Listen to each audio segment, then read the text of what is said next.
ఒకసారి ఇమాజిన్ చేసుకోండి, పొద్దున్నే నిద్రలేచి కాఫీ తాగుతూ కిటికీలోంచి పెరట్లోకి చూస్తే అక్కడ పిచ్చుకలో, ఉడతలో, చిన్న చిన్న కప్పలో కనిపించడానికి బదులు 10 అడుగుల పొడవున్న భారీ అనకొండ లాంటి పాములు కనిపిస్తే మీ పరిస్థితి ఏంటి? గుండె జారి గల్లంతవ్వడం ఖాయం కదా. వామ్మో, అసలు ఆ ఊహే ఎంత భయంకరంగా ఉందో కదా. అలా జరిగితే మనలో ధైర్యవంతులు కూడా ఇంటి గడప దాటడానికి వణికిపోతారు. కానీ అమెరికాలోని ఫ్లోరిడా రాష్ట్రంలో ప్రజలు ఇప్పుడు ఫేస్ చేస్తున్న రియల్ సిచ్యువేషన్ ఇదే. అక్కడ ఇళ్ల మధ్యలో, పార్కుల్లో, అడవుల్లో ఎక్కడ చూసినా బర్మీస్ పైథాన్స్ విహారం చేస్తున్నాయి. అంచనా ప్రకారం అక్కడ ఇప్పుడు 1 కాదు 2 కాదు, దాదాపు 3 లక్షల వరకు ఈ కొండ చిలువలు ఉన్నాయట. ఇవి ఎలా అక్కడి ఎకోసిస్టమ్ ను నాశనం చేస్తున్నాయి? అసలు అమెరికా ప్రభుత్వం వీటిని అడ్డుకోవడానికి చేసిన ఆ క్రేజీ ప్రయోగం ఏంటి అనేది చాలా ఇంట్రెస్టింగ్ స్టోరీ. అయితే రండి ఆ విషయాలను డీటెయిల్డ్ గా ఇప్పుడు ఈ వీడియోలో చూసేద్దాం. అయితే అంతకంటే ముందు ఈ వీడియోకి ఒక లైక్ చేసి మీ ఫ్రెండ్స్ కు తప్పకుండా షేర్ చేయండి. ఫ్లోరిడా ఒకప్పుడు ఎలా ఉండేది? 1900 సంవత్సరం ప్రారంభంలో ఫ్లోరిడా అంటేనే ఒక స్వర్గం. అక్కడ ఎవర్ గ్లేడ్స్ అనే చిత్తడి అడవులు ఉండేవి. రకరకాల పక్షులు, చిన్న జంతువులు, పచ్చని చెట్లతో ప్రకృతి కలకలలాడుతూ ఉండేది. కానీ 1930ల టైంలో మనుషులు చేసిన ఒక చిన్న తప్పు మొత్తం సీన్ మార్చేసింది. అదే పెట్ ట్రేడ్. ఆ టైంలో సౌత్ ఈస్ట్ ఏషియా నుంచి ఈ బర్మీస్ పైథాన్స్ ని అమెరికాకు ఇంపోర్ట్ చేసుకోవడం మొదలు పెట్టారు. ఎందుకంటే అప్పట్లో పాముల్ని పెంచుకోవడం అనేది ఒక స్టేటస్ సింబల్ లాంటిది. జనాలు వీటి చర్మం మీద ఉండే డిజైన్స్ ని చూసి, కలర్స్ చూసి ముచ్చటపడి ఇళ్లల్లో పెంచుకోవడానికి కొనుక్కున్నారు. ఇక అసలు ట్విస్ట్ ఇక్కడే మొదలైంది. కొన్న కొత్తలో అవి చిన్నగా క్యూట్ గానే ఉండేవి. కానీ రాను రాను అవి భారీగా పెరిగిపోవటం స్టార్ట్ చేశాయి. ఒక్కొక్కటి 6 మీటర్ల పొడవు, 100 కిలోల బరువు పెరిగేసరికి ఓనర్స్ కి ఏం చెయ్యాలో అర్థం కాలేదు. అంత పెద్ద జంతువుకి రోజుకు సరిపడ మాంసం పెట్టలేక, వాటిని హ్యాండిల్ చేయలేక చాలా మంది ఓనర్స్ వాటిని తీసుకువెళ్లి దగ్గరలో ఉన్న అడవుల్లో వదిలేశారు. ఇంకొన్నైతే ఫ్లోరిడాలో అప్పుడప్పుడు వచ్చే తుఫానుల వల్ల ఇళ్లలో నుంచి ఆ పాములు తప్పించుకుని పారిపోయాయి. అలా బయటకు వచ్చిన ఈ పాములకు ఫ్లోరిడా వాతావరణం అచ్చం మన ఏషియాలో ఉన్నట్లే అనిపించింది. చలి తక్కువ, తేమ ఎక్కువ, చుట్టూ నీళ్లు, పైగా తినడానికి కావలసినంత ఫుడ్. ఇంకేముంది, అవి అక్కడే సెటిల్ అయిపోయాయి. మామూలుగా అడవిలో ఏ జంతువుకైనా నేచురల్ ఎనిమీస్ ఉంటారు. కానీ ఫ్లోరిడాలో ఈ పైథాన్స్ ని చంపే మునగాడు ఎవరూ లేకపోవడంతో అవి రాజుల్లాగా మారిపోయాయి. విపరీతంగా పిల్లల్ని కంటూ వాటి సంఖ్యను పెంచుకోసాగాయి.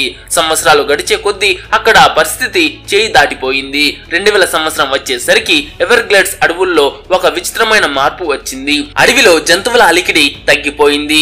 రీసెర్చ్ చేస్తే తెలిసిన విషయం ఏంటంటే అక్కడ లోకల్ గా ఉండే కుందేళ్లు, నక్కలు, రకుండ్లు, జింకలు ఇలా కంటబడిన దాన్నల్లా ఈ పైథాన్సే మింగేస్తున్నాయి.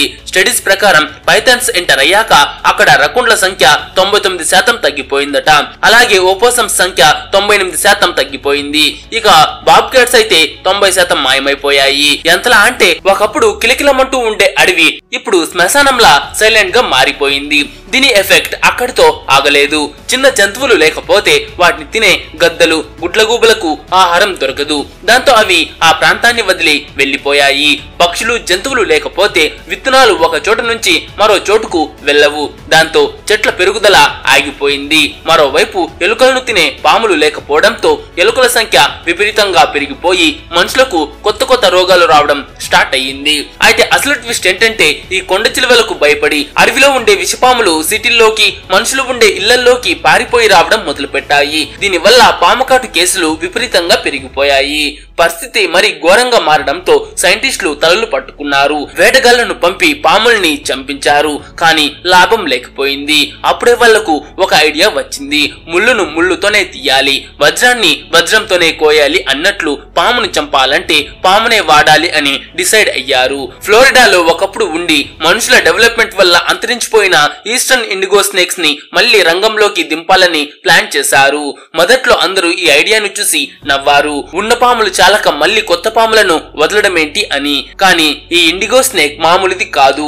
ఇది విషపాములకు యమధర్మరాజు లాంటిది. ఇది దాదాపు 8 అడుగుల పొడవు ఉండి ముదురు నీలం రంగులో మెరుస్తూ చాలా అందంగా, గంభీరంగా ఉంటుంది. దీనికి ఉన్న సూపర్ పవర్ ఏంటంటే ఇమ్యూనిటీ.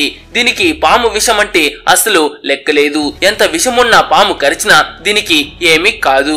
ఇది చూడ్డానికి భయంకరంగా ఉన్న మనుషుల్ని అస్సలు కరవదు. అందుకే దీన్ని చాలా మంది ఇష్టపడతారు. భయపడతారు. కానీ ఇతర పాములకు మాత్రం ఇది పీడకల.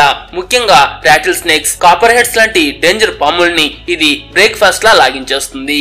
మరి మిషన్ సక్సెస్ అయిందా? 2006 నుంచి ల్యాబ్స్ లో ఈ ఇండిగో పాముల్ని జాగ్రత్తగా పెంచారు. వాటికి ట్రైనింగ్ ఇచ్చి ప్రతి పాముకి ఒక ట్రాకింగ్ చిప్ పెట్టి 2017 నుంచి అడవిలో వదలడం మొదలు పెట్టారు. 2024 నాటికి సుమారు 41 పాముల్ని వదిలారు. అందులో 20 ఆడపాములు, 21 మగపాములు ఉన్నాయి. నెంబర్ చిన్నగా అనిపించినా అవి చేసే పని మాత్రం గట్టిగా ఉంది. అడవిలోకి వెళ్ళగానే అవి తమ పని మొదలు పెట్టాయి. విషపాముల సంఖ్యను కంట్రోల్ చేశాయి. దీనివల్ల రైతుల పొలాల్లో సేఫ్టీ పెరిగింది. అంతేకాకుండా పంటను నాశనం చేసే, రోగాలను వ్యాప్తి చేసే కాటన్ ర్యాట్ వంటి ఎలుకలను కూడా ఇండిగో స్నేక్స్ వేటాడి నియంత్రించాయి. అన్నిటికంటే ముఖ్యంగా బర్మీస్ పైథాన్స్ గుడ్లని, వాటి చిన్న పిల్లల్ని ఈ ఇండిగో స్నేక్స్ వేటాడి తినేస్తున్నాయి. దీనివల్ల ఆ పైథాన్స్ పెరుగుదలకు ఒక చిన్న బ్రేక్ పడింది. అయితే ఇండిగో స్నేక్స్ వచ్చినా సరే పెద్ద పెద్ద పైథాన్స్ ని ఏం చేయలేకపోతున్నాయి. కానీ సంఖ్య తగ్గుతూ వస్తోంది.